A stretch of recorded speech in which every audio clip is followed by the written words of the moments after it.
we were all new to D&D at some point, and we're all guilty of sometimes making a couple mistakes along the way. Last time I gave recommendations to DMs, so this time we're going to be talking about mistakes that I often see new players make.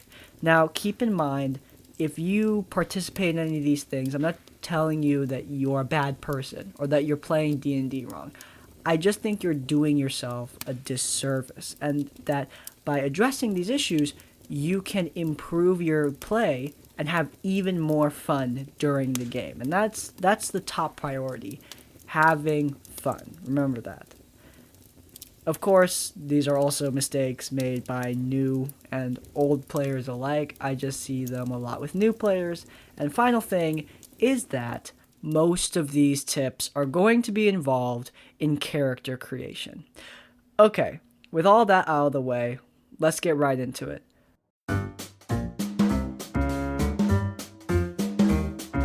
Tip number 1. Not taking campaign and party composition into account when making a character. Now, this one is definitely the number one mistake I think players make during character creation, especially with campaign. Now, if your DM did the right thing and communicated the tone and setting to the players, then you as a player need to take that into account when making your character, or at least think about it. Now, of course, if you're playing Curse of Strahd, for example, you don't need to make a Vistani warrior that has fought against Strahd's minions for generations, tightly roped into the story's campaign. You don't need to be that close to it, but your character should at least match the tone and have some sort of stake in the setting. Continuing with the Curse of Strahd example, if you make a character who is obsessed with fighting giants, that doesn't really have too much to do with Curse of Strahd, and it's going to be really difficult for your DM to rope you into the story. That's where the disservice part comes in. The DM will need to do more legwork to rope you into the story, and overall, they will probably end up going with a player who has taken the time to connect their character to the tone and setting of the campaign and rope them into the story instead. Make magic items for them, quest hooks for them, etc. And I don't think it's too difficult to refocus a pre-existing character into a campaign such as Curse of Strahd, or a homebrew campaign that the DM made about the rise of a great dragon empress, or Storm King's Thunder, or anything like that. It just takes a little bit of writing finesse on your part to rope in your backstory. Even small things like recently your character has been attacked by members of a dragon cult, roping you into a campaign where you and the party track down that cult who act as the main antagonists. It's simple things like that that can really allow your DM to rope you into the story, and it's a lot more fun when that happens. I combined this one with the campaign point because they're pretty similar, but another thing that you definitely want to take into account is party composition. We have an RPG Horror Stories series on this channel, and you probably know, if you read any RPG Horror Story, there's always that chaotic neutral rogue, that one player who has that evil character that doesn't fit into the rest of the group because he's dark and edgy and doesn't talk to anyone. Yeah, that's definitely not great, and it's not always that extreme of an example. Even if your entire party is evil and you have that one good character, it's gonna be hard for your party to find cohesion. You want to take party composition into account when making your character. Now, I know that sounds like I'm talking about balance of classes and optimization. I'm not talking about that. I'm talking about from a story perspective, though that also matters if you're doing some sort of highly optimized Diablo-style dungeon crawl. I'm talking about from a story perspective. When you make your character, try to at least think about what the other players are doing. Communicate with them, either through the DM or directly. if your party has a bunch of characters who raise the undead, for example, or are associated with death, and you have a paladin who hates all undead, well, you're going to need to do some legwork to allow your character to be compatible with the party. And that doesn't mean you need to throw out that undead-hating paladin. That just means that you, as the player, need to be a little flexible with that paladin's beliefs. You can't make a character that hates the party. That's dumb. You're a group. You're a team. You need to work together. Whether through character development or what have you, eventually your players need to become a group, a team, a cohesive unit. Well, okay, maybe not necessarily cohesive, but you get the point, right? Take party story into account when making your character, and try to be flexible with your roleplay. Tip number 2. Making an intense backstory and not being ready to roleplay it out. Now, I'm not saying that you have to be Liam O'Brien in order to make an intense backstory. That's not all true. That's dumb. Don't think that. What I mean is, you as the player need to be ready for your DM to use your intense backstory in a quest hook or a story beat or something like that. And you as the player need to be ready to reciprocate and participate in the story that the DM is building through your backstory. There are times, multiple times in fact, where I've seen players have that intense backstory where they ran away from home or their family were killed, and the DM ropes in the person who murdered their family, or the DM ropes in their lost family who they ran away from. Families involved in a lot of these, there's a theme. Anyway, point being, the players that those stories revolved around, they didn't really reciprocate. They were either dull, they didn't seem to care, they weren't really into it, and that really made me question, why did you write such an intense backstory if you're not ready to play it out in the game? Now, of course, this doesn't really pertain to roleplay light games where there's not a lot of RP between DMs and players, but a lot of games do have that sort of story elements in that roleplay. So in those games, make sure to make a backstory that you are ready to play out. I think that's really important. Don't be ashamed to make a casual backstory. Casual backstories can be roped into the story just as much as serious ones.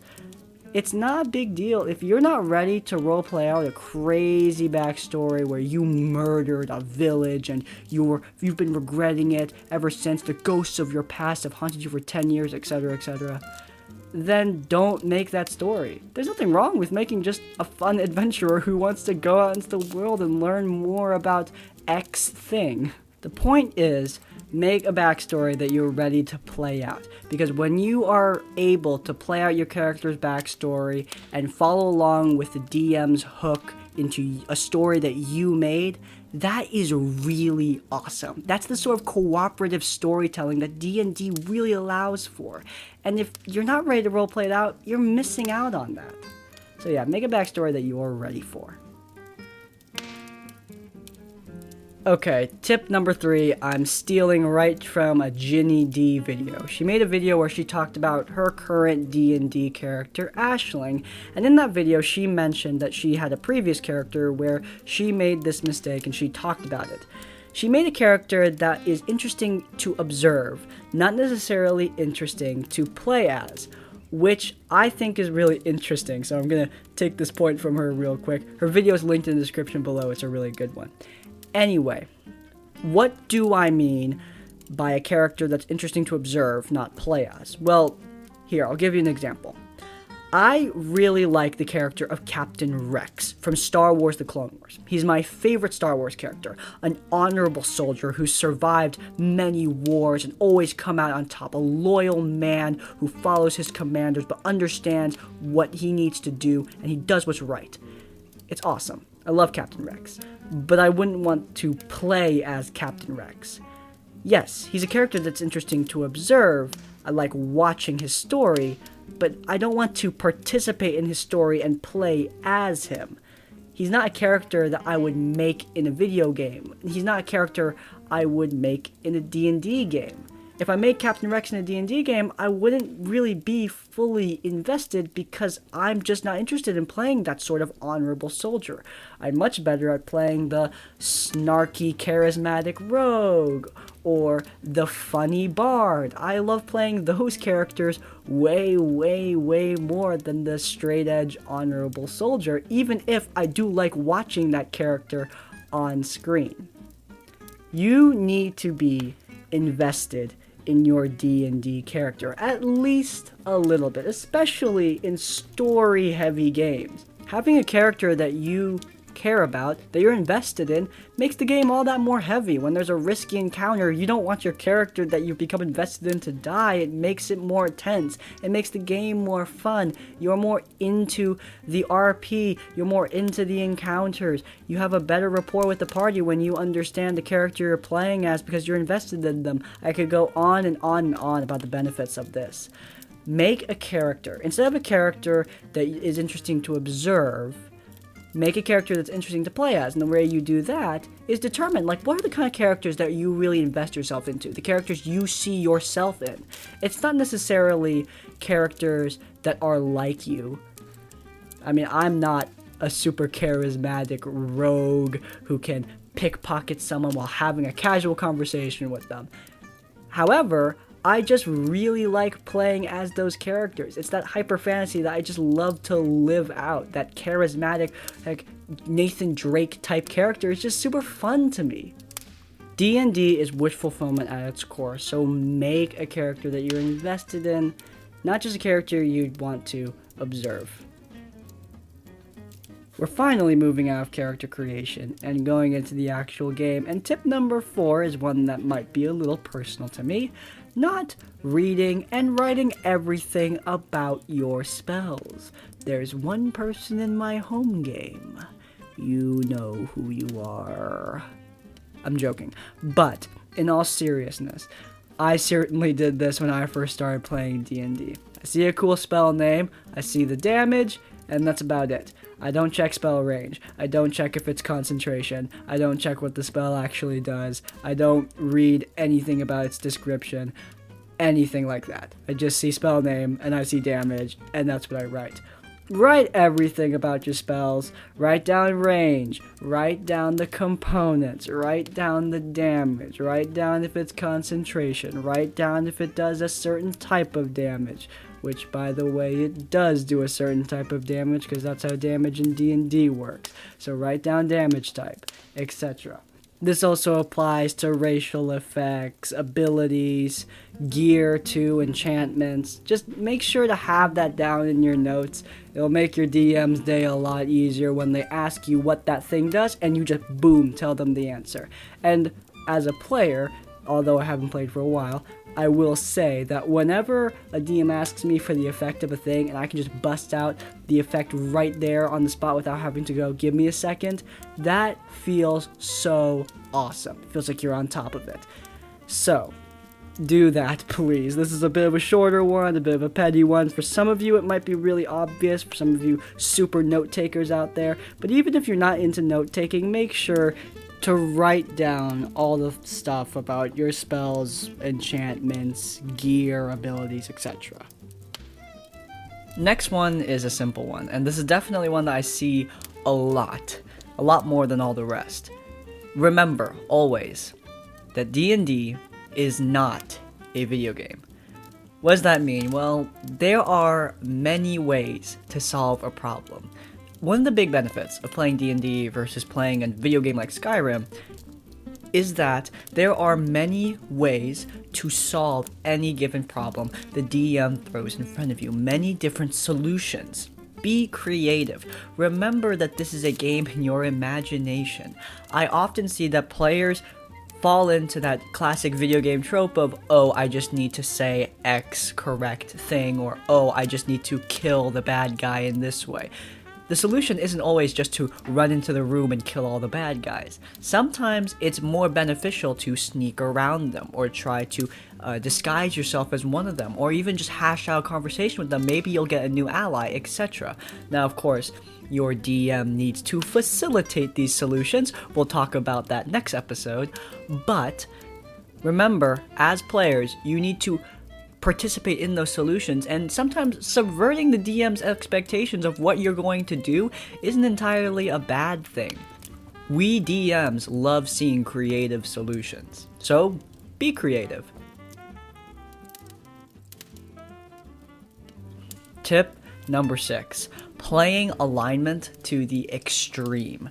So this is what I see with a lot of new role players who are getting right into acting as their character and speaking in character. Now, for starters, that's awesome. Getting right into RPing as your character is something that is absolutely great. Your DM is going to love that. But be careful not to take alignment too seriously. Taking 20 says it best, alignment is fake news. And while I'm not entirely against alignment, I think it is a part of the game and something that will probably be a part of the game for many decades to come. I think that players playing alignment to the extreme end is definitely detrimental to your roleplay and very restrictive to your character. The best example I can come up with is that lawful good paladin who will never allow the party to break a single rule. Yeah, it's a stereotype, but I've definitely seen it happen, and is a perfect example of a player who really wants to stay in character, but is playing their alignment too extremely. Now, of course, number one, however you play your character shouldn't interfere with the rest of the group. Your character shouldn't stop other people from having fun. Like, that's just rule number one. But more aligned to this point, playing alignment to the extreme is very restrictive to your character. A good example of how to do it correctly is Travis Willingham and the way he plays Fjord in Campaign 2 of Critical Role. Yes, I know I already used Fjord as my example beforehand, but let's move on. Fjord is a lawful good character. However, he's not a stick in the mud. He does have a code. He has rules for himself, rules that he follows, and he is willing to put his foot down, and he's done so a couple of times, even with his own party members. But he is a flexible character.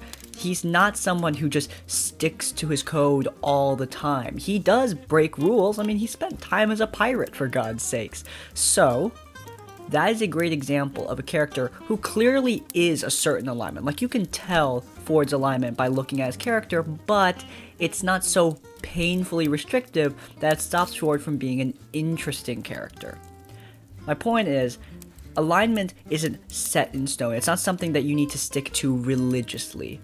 Look at your alignment, let it govern some of your character's decisions, but think of it more as guidelines than actual rules.